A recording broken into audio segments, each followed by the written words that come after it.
Welcome back. You're tuning in to Financial Fitness Northwest live on 1150 KKNW, where we help you navigate the mortgage and real estate market with expert advice from knowledgeable and trustworthy industry professionals. Now in studio, we have Mark Coleman. Mark is the Director of Marketing and Communications for Food Lifeline. A Northwest native, Mark spent several years in the Seattle media market as an award-winning television reporter and meteorologist for both King 5 TV and Q13 television. With a passion for sharing important stories, Mark made the transition to the nonprofit world back in 2009, and since then he's created videos, media strategies, and research writing for Salvation Army, Feet of Washington, Michael Ruse Foundation, and Boys and Girls Clubs. Before joining Food Lifeline, Mark spent 4 years as a communications manager at Pause. Oh, we had Pause on. We had Pause on the show. Yeah. They're outstanding people. Welcome to the show. Yeah, welcome. Thank you. Thank you so much for having me this afternoon. We feel a little bit of pressure because you're like a professional. I know. Oh, Like- no. Don't let the resume fool you. Yeah.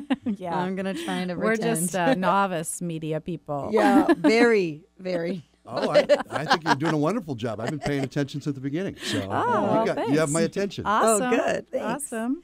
Well, so can you share with us just maybe an overview of what Food Lifeline is?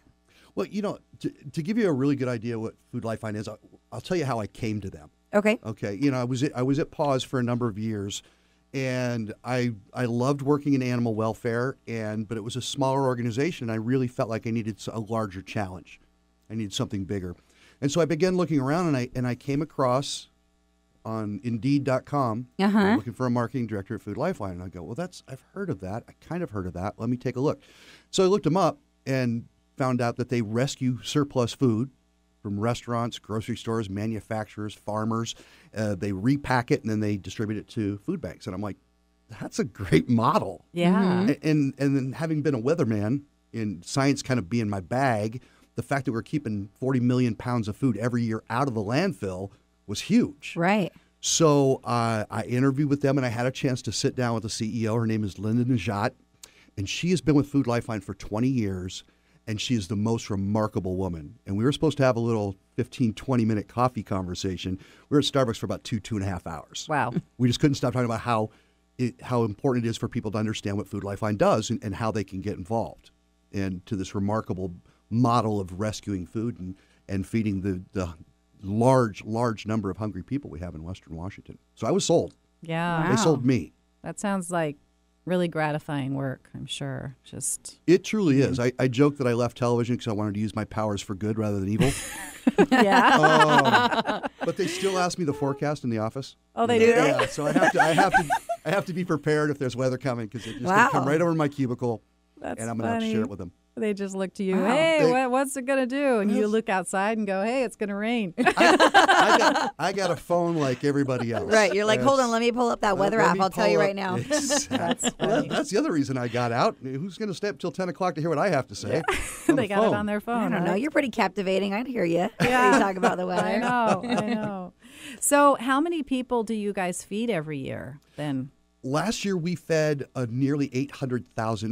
800,000 people, 811,000 people in Western Washington. Wow. How do you even track that? Yeah, to the 11. Through our food banks, right down to the last 1,000. There's an Okay. 0102 in there too. We have a great relationship with the food banks and meal programs that we work with. They report back to us how many pounds are distributed, and 1.2 pounds of food equals a meal. So you can take your poundage and figure out exactly how much you've provided. Okay. And so 811,000, and you have to remember in the DMA here in Western Washington, there's only 4.5 million people.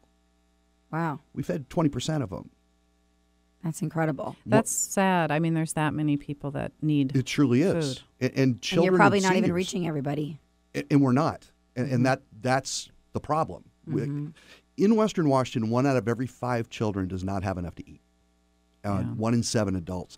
And the problem with hunger is it's an invisible problem. Okay? If we're driving down the freeway and there's a blue tent on the side of the road, you know that is a homeless person. If you're down in Pioneer Square and someone's having a manic episode, you can say that's someone who's having mental health issues. How do you spot hunger? You don't. And there's so much pride involved in I it. was going to say, people just, It's really difficult. And so there's just this vast number of people who are struggling. And one of the common misconceptions is that we just feed homeless people. Right. Homeless people only make up 7% of the food we distribute. 93% of the food that we distribute every day, those people have homes. Right. Because, I mean, they're probably sacrificing other things to keep a roof over their head. Exactly. And I was going to say, with the rental market, the rent's going up so much. I mean, that, that extra money's got to come from somewhere. So I suppose the food budget is what suffers. Well, what I can't understand, though, is why is there more hungry children than hungry adults? You said 1 in 5 kids are hungry and only 1 in 7 adults. So You're why going to aren't make me do math, aren't you? No, I'm just saying, is there more? Well, no, because parents generally have more than one child. Yeah. Okay. So if you got a hungry household, I'm like, chances are parents, there's stop 2 eating, plus. give your kids the food. I cannot tell you how many stories I have just heard saying. from parents who have sacrificed meals I'm sure they I'm do. sure they that their do. children eat.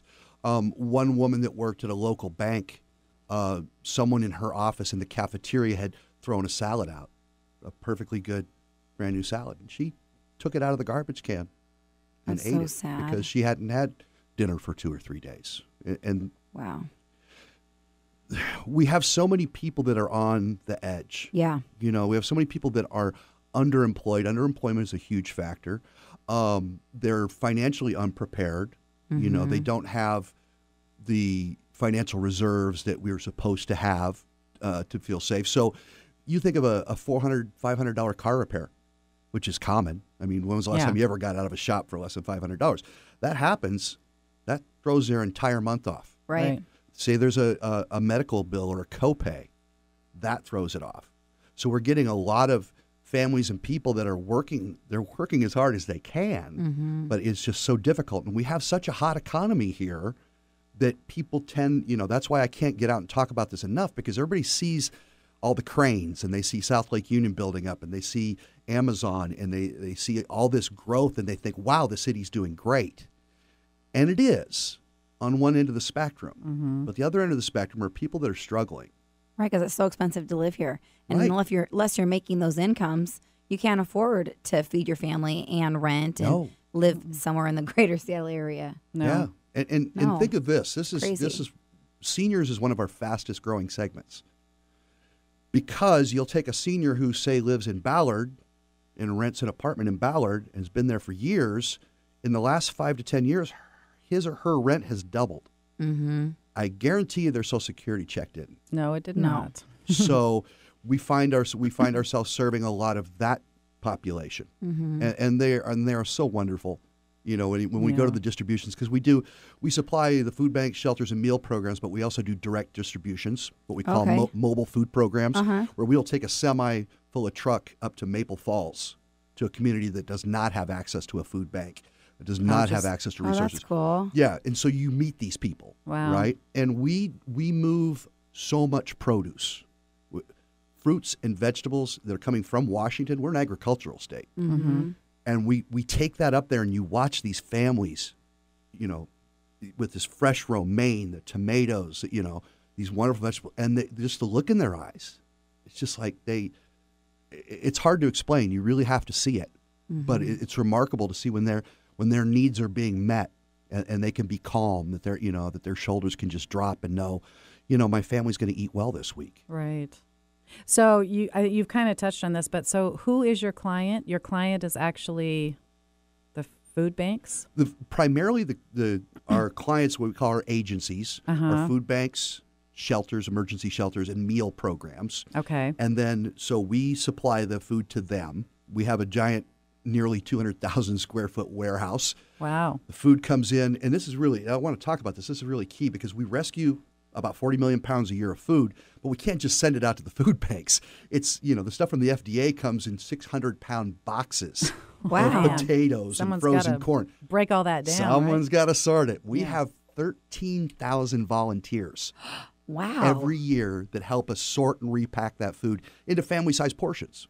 Wow. And then our agencies, the food banks and shelters, they can go online, see what we have. They literally order it as if they were ordering from a grocery supplier, and then they can either pick it up or we deliver it.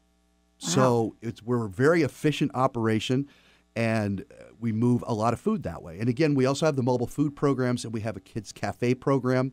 We provide after-school kids summer meals for kids that are on free and reduced lunch. We reach out and work with those as well. How do they get those lunches, the kids cafe? We find usually organizations in neighborhoods, boys and girls clubs. Okay. Yeah, we'll target it by neighborhood and say this is a neighborhood that's going to need this support. Because there's about 400,000 kids in Western Washington on free or reduced lunch. Right. Yeah, that's great. And then the summer, they probably don't eat, right? Two things happen. Right. Two things happen. They lose that food source, number one. And number two, their parents are forced to go into the food bank. So there's more pressure on the food bank that time of year as well. Oh. So where you would think that, people are always November, December, I want to give, hunger's a year-round thing, and there's dynamics around the school year that cause that hunger for children. So we have to pay very close attention to that. And we do a lot of research.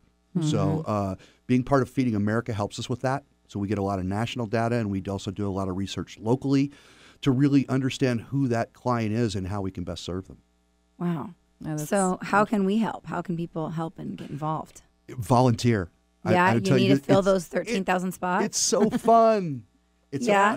We just ran a report on this, and 55 to 60% of our volunteers are corporate now. They're coming from Amazon, Microsoft. There's a Microsoft group in there today when I left. Oh, really?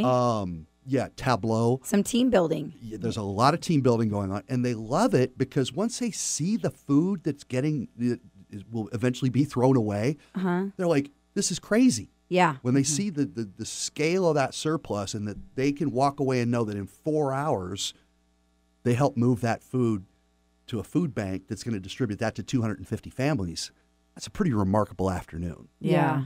Time well spent, right? Oh, my gosh. And we can take volunteers as young as 6 years old.